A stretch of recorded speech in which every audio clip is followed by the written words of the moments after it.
Et vas-y, on t'écoute du coup pour ta chronique. De quoi vas-tu nous parler ce soir? Eh bien, moi, je vais vous parler de l'impact des réseaux sociaux sur le gaming.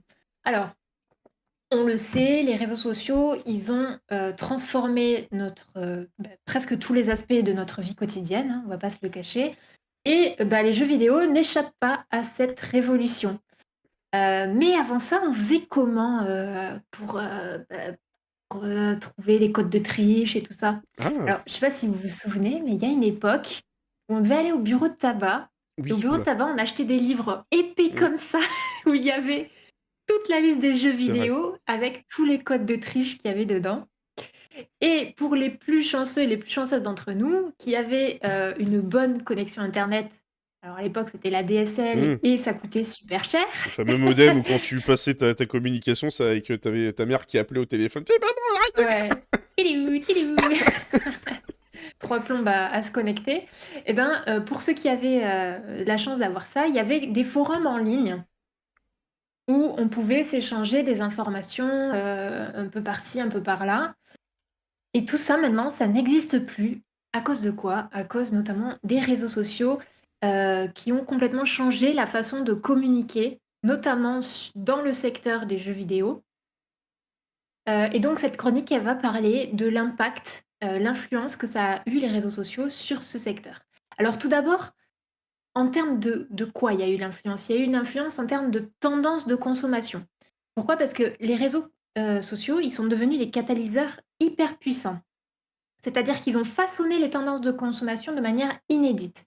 Donc avant, on se renseignait sur un jeu en regardant une pub à la télé ou avec une pub dans un magazine ou le bouche à oreille, un pote, qui a joué à tel jeu et cetera.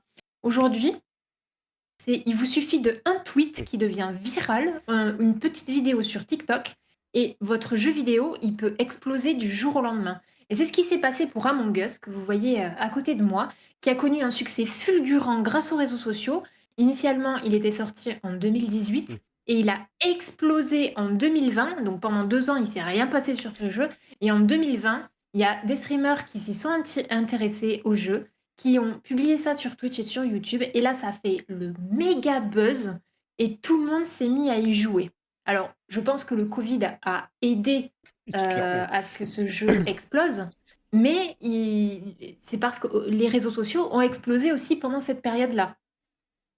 Mais c'est pas tout, parce que, au-delà d'influencer les tendances de consommation, on peut carrément influencer les correctifs des jeux sur ces réseaux sociaux. Mmh, C'est-à-dire qu'aujourd'hui, la relation entre les créateurs et les studios, elle est super étroite et avec la communauté des joueurs aussi.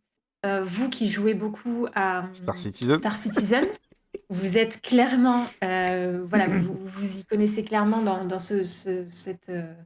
Heu, Bah, comment dire? j'enchaîne. Vous Mmh, reconnaissez dans cette création de communauté, je mmh. vais je vais l'exposer un peu plus après, mais en gros, vous êtes les premières personnes qui vont, pouvoir laisser des avis sur le jeu, des recommandations, répondre aux critiques. En fait, vous êtes presque le service marketing, C'est vrai. de du jeu, quoi. Et on n'est pas payé, mais Et vous êtes pas payé et vous êtes pas payé et au-delà de ça, voilà, je parlais des avis, des recommandations. Ça va aussi énormément influencer tout ce que vous allez voir sur les réseaux sociaux, ça va influencer vos décisions d'achat et je sais pas si vous le faites, mais moi je fais partie des personnes qui lisent les commentaires, sur Steam, ou même qui vont regarder des live Twitch avant d'acheter un jeu. Mmh, Parce que j'ai pas envie de dépenser 60 balles c'est vrai. dans un jeu qui est complètement éclaté. Tout à fait. Non, mais c'est Est-ce vrai, que hein. toi aussi tu lis des avis, Chrome aussi peut-être? Moi, je les lis tout le temps et je regarde des let's play, mais des let's play sans que la personne, elle parle. Comme ça, je me fais mon propre avis et je me fie pas trop aux avis des autres parce que des fois, il y a du review bombing. Par exemple, pour Helldivers, ils avaient review bombé le jeu juste parce qu'ils étaient pas contents du nerf d'une arme et du coup, le jeu était passé en moyen. Donc je regarde les Ouais. avis, je regarde 3 bons avis, 3 mauvais avis, je regarde le gameplay du jeu et après je fais: «Bon, bah, il m'intéresse, tant mieux, je l'achète». Oui, puis t'as le fameux wishlist aussi qui sert même carrément aux investisseurs en disant voilà, si j'ai tant Exactement. de taux de wishlist, ça permet d'aller chercher des thunes et tout pour aller à la banque. Enfin, c'est ça, c'est hallucinant. Steam aujourd'hui est devenu carrément un réseau Absolument. social à part entière aussi, hein. là-dessus, hein, ça. Oui, tout à fait. Et d'ailleurs, tu peux streamer sur Steam. Oui, c'est vrai, Et effectivement. Discord Oui, aussi, mais ça je commence ne aussi. stream pas sur Steam. C'est un enfer. Vous avez déjà réussi à streamer sur Steam? J'ai jamais rien compris comment on fait. Jamais essayé. Je sais pas, il faut faire partie d'un groupe, machin, etc. Je comprends pas comment ça marche, leur truc. Et oui, c'est ça. Mais c'est-à-dire que maintenant, il y a de plus en plus comment dire? Il y a des communautés qui se créent, alors pas que sur les réseaux sociaux, c'est-à-dire qu'il y a des communautés qui se créent sur des plateformes de gaming comme Steam, mais ça peut être aussi Discord. Oui. Alors, je sais pas si vous le considérez comme un réseau social. Pour moi, c'est pas un réseau social comme on l'entend, comme ça peut être Twitter ou Facebook, mais c'est vrai que c'est Bah, ça en fait un partie, quoi. vecteur. Pour moi, c'est comme un truc de forum, quoi. Je sais pas Oui, comment c'est dire, vrai. une plateforme de forum. Pour Mm. moi, c'est un peu ça. Un hub, en fait, un hub central. Et justement, ces hubs, ils servent aussi, comme tu viens de le dire, de renfort de communauté pour les studios de jeux vidéo. Parce qu'en fait, ça permet aux joueurs de se réunir, de discuter en temps réel, de se coordonner des sessions de jeu. No Man's Sky, par exemple, qui a aussi une énorme communauté et Oui. un Discord ultra bien rempli, en tout Mm. cas communauté française. Alors j'imagine même pas américaine, ça doit Oui, être... t'as le hub galactique.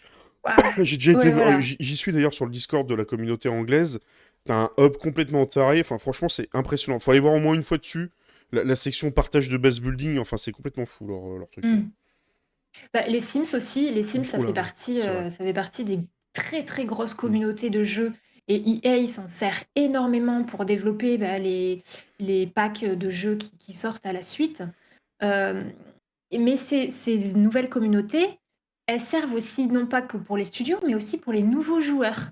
Oui. Par exemple, à titre tout à fait personnel, moi je vais checker le Discord de No Man's Sky quand je veux savoir s'il y a une nouvelle expédition ou pas. Ah, C'est tu comme ça regardes que pas je les fais. vidéos sur la chaîne? Pas tout le temps, Bon, j'avoue. zut. Ah non, pas taper. Mais voilà, en gros, ces réseaux sociaux, ça aide aussi les nouveaux joueurs les anciens joueurs à recruter des nouveaux joueurs.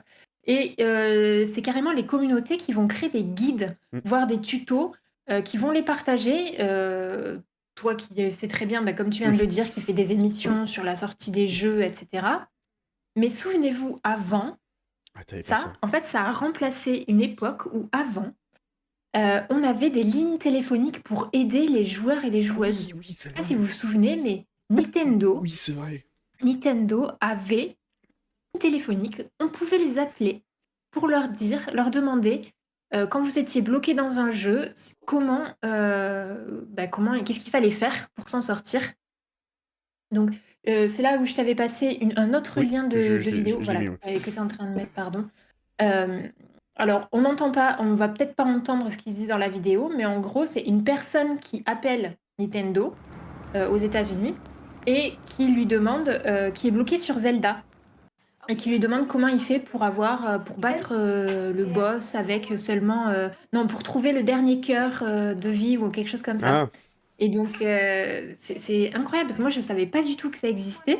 Et je appeler me le Père rappelle Noël, pas c'est du tout. bonjour, c'est Pauline, je veux faire mon liste Ouais. au Père Noël. Alors, je sais pas si on avait ça en Europe, mais en tout cas aux États-Unis, ils avaient la chance de l'avoir et ils l'utilisaient. Alors que nous, on avait juste, démerde-toi, hein, ton petit forum, et puis voilà. Alors qu'aujourd'hui, tu galères sur Elden Ring, tu vas voir un live de Exerve pour savoir comment tu fais pour Voilà. défoncer le boss au niveau 45, quoi. Exactement. Où tu commentes un truc sur Thread, Twitter ou je sais pas quoi, et Reddit, t'as ouais. 20 commentaires qui vont t'expliquer comment ça... C'est vrai. Ou te troller, selon...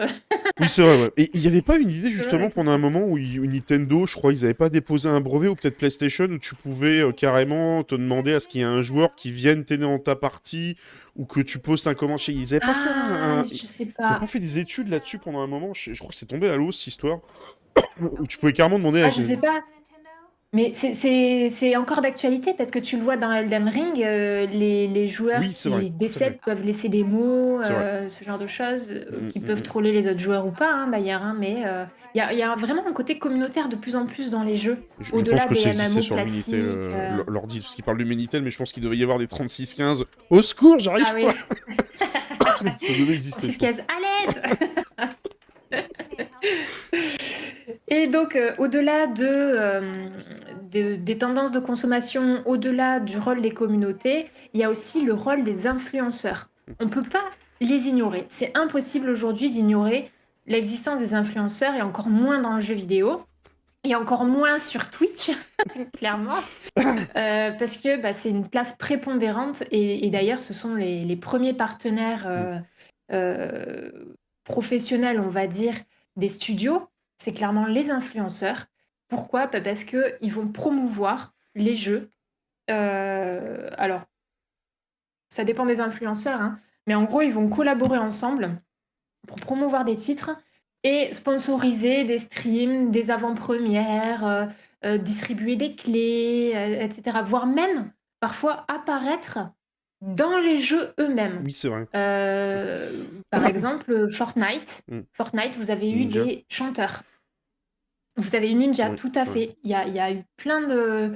alors, influenceurs, ça peut être influenceurs réseaux sociaux, mais ça peut être influenceurs artistes aussi, hein, qui vont parfois faire des gros matchings pour faire de la pub à ces réseaux sociaux.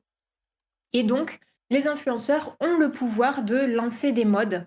Et ça a été aussi le cas de Fall Guys, qui a connu un pic de popularité ultra massif avec sa présence sur Twitch et sur YouTube.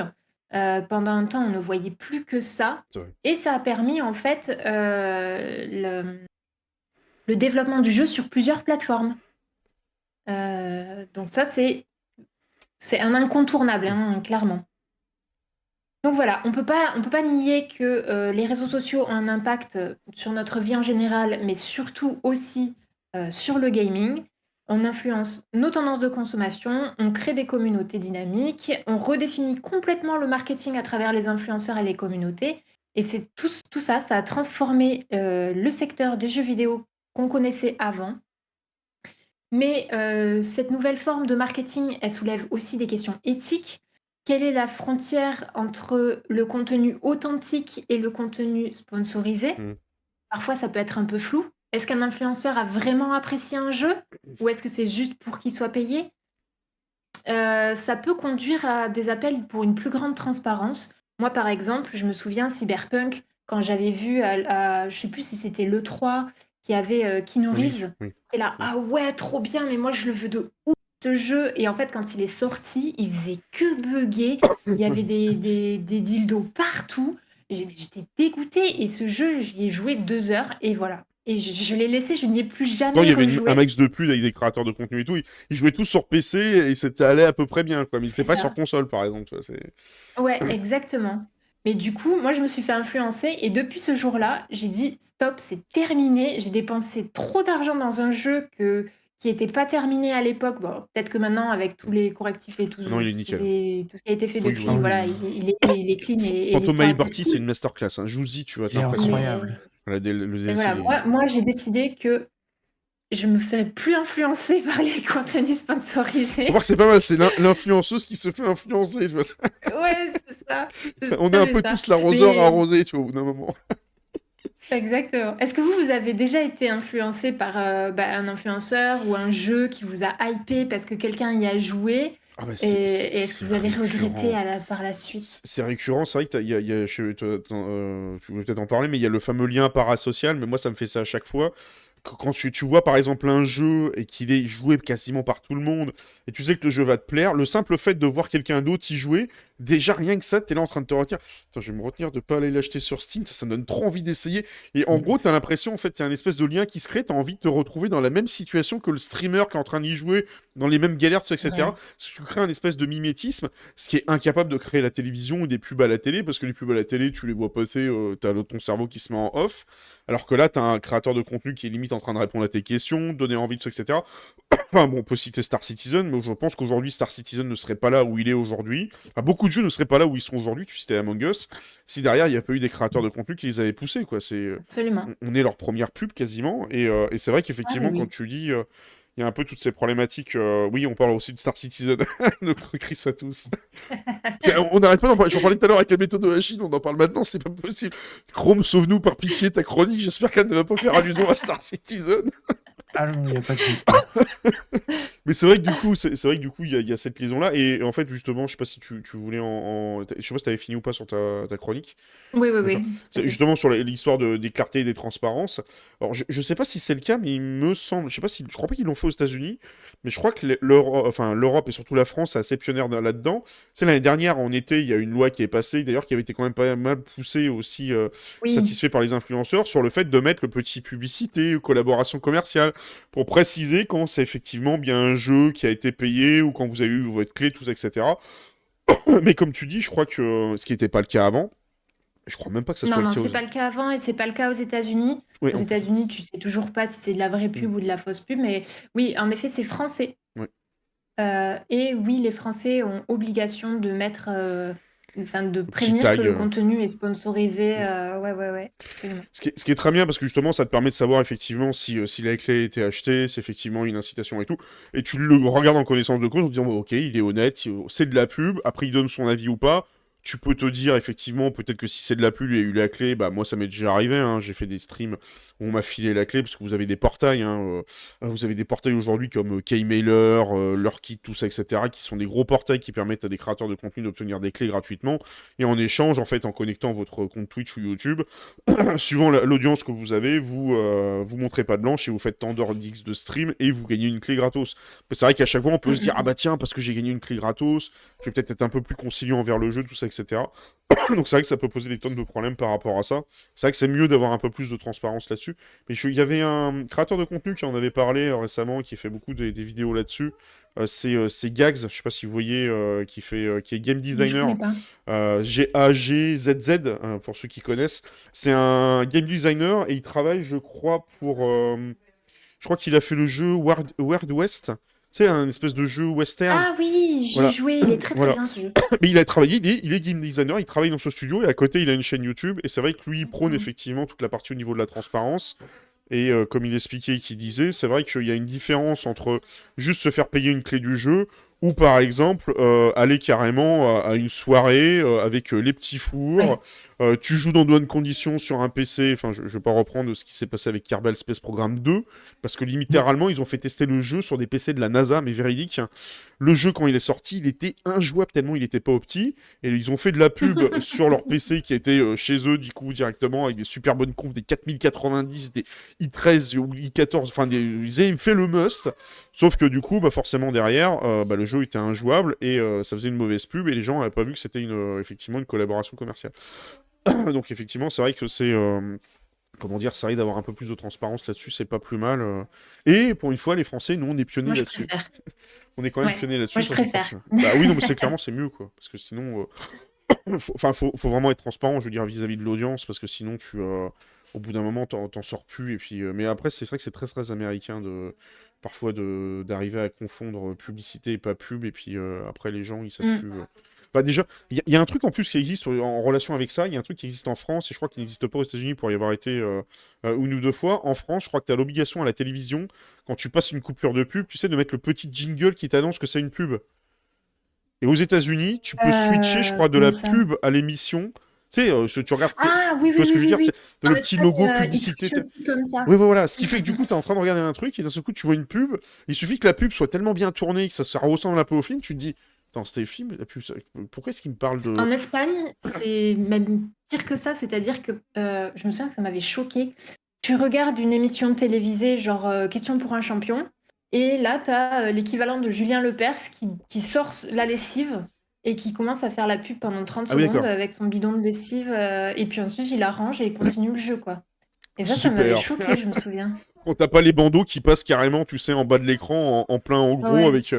Et ça, c'est vrai qu'en France, là-dessus, on est quand même relativement bien protégé sur cette partie-là, et c'est quand même plutôt, plutôt cool. Mais je sais pas si t'avais répondu à la question ou pas, Chrome, du coup, est-ce que toi, tu t'es déjà fait influencer Non, ça marche pas sur moi. Enfin, en fait, T'es j'arrive à. sûr? Le marketing est très fort. Ah, par exemple, Star c'était pour. Citizen. C'est même pour Star Citizen, genre, ou bah non, pour Cyberpunk, genre le jeu m'intéressait et tout. Mais même si je suis là, ah, je veux l'acheter, tout ça, avant, je me dis, et pour n'importe quelle chose, je fais, ok, genre, il m'intéresse, je vais me renseigner. Bah, par exemple, c'était Black Myth Wukong qui m'intéressait, je voulais absolument l'acheter. Puis après, je me suis renseigné et au final, je l'ai pas acheté. Et en fait, ça D'accord. me. Même des fois, la hype, quand il y a trop de gens qui en parlent et qui en Mm. font trop la pub, je suis là, bon, on masque ce truc-là et on y retourne dans quelques mois Oui, pour voir tu préfères que la hype Ouais, passe, c'est oui. ça, si c'est je me mieux. méfie, ouais. Tu raison. Mm. Parce que c'est vrai On qu'après, effectivement, connaît. quand il y a trop de hype, au bout d'un moment, ça devient un peu insupportable et ça... Combien de jeux avez-vous acheté pour soi-disant ouais, on va trop s'amuser, gna gna gna, et puis vous y avez joué une fois Ou même pas du tout. Je sais plus, je crois qu'il y avait ou une même pas stat. du Je crois tout? qu'il y avait une stat, je sais plus de combien de thunes qui tordent dans les public listings. Je suis sûr que moi, je peux faire une stat sur ma bibliothèque Steam. Je dois avoir facilement une bonne trentaine, quarantaine de jeux que j'ai absolument jamais lancé. Genre, le premier, c'est Subnautica, que j'ai acheté, je ne l'ai pas Ouais. encore lancé. Mais il y a Mais il était en promo. Alien Isolation, je suis en train d'y jouer et il y a que 42% des joueurs qui sont allés jusqu'à la mission 10-12 à peu près. Et que ceux qui ont terminé le jeu, c'est genre 10-15% Oui. même pas. Ah Et, C'est vrai ouais. que les stats et sont assez même faibles. pour Elden Ring aussi, je crois que Hmm. c'était pareil, c'était genre 40% qui ont battu l'un des boss pour aller au DLC, qui est même pas le boss final. Et en fait, tu te rends compte qu'il y a c'est en gros 42% des joueurs qui ont acheté le DLC, qui peuvent y jouer, et 60% qui peuvent pas y jouer. Hmm. Donc ça, c'est... Dommage. Bah du coup, je sais Mais pas ça fait si... peur aussi, Alien Isolation, Ah, là. Il Non, est très très bon. Moi, je En plus, comprends c'est qu'ils Halloween. arrêtent en plein trop. jeu. Il est Ah, trop il est très très bien. bon. Franchement, Il il est est très excellent. très bien. Je Faudrait suis en train de faudrait que je le le reprenne finir d'ailleurs. là et il est trop bien. C'est vrai que c'est une masterclass comme jeu, Et honnêtement. il arrive à te Moi, faire je suis peur alors que ça fait pas peur. Il se met la pression en mode attention, si tu avances là, tu vas avoir l'alien ou le synthétique et il va te faire mal et du coup, faut que tu te caches. Mais si tu te caches, il va savoir que tu es caché. Alors il faut que tu changes de stratégie. Et tu fais oh là là. c'est- Bon bah du coup, si c'est tout bon, je sais pas si du coup justement on avait fait le tour sur ta chronique du côté de Liwen. Je pense qu'on va pouvoir On est bon. passer du coup directement sur la chronique de Chrome.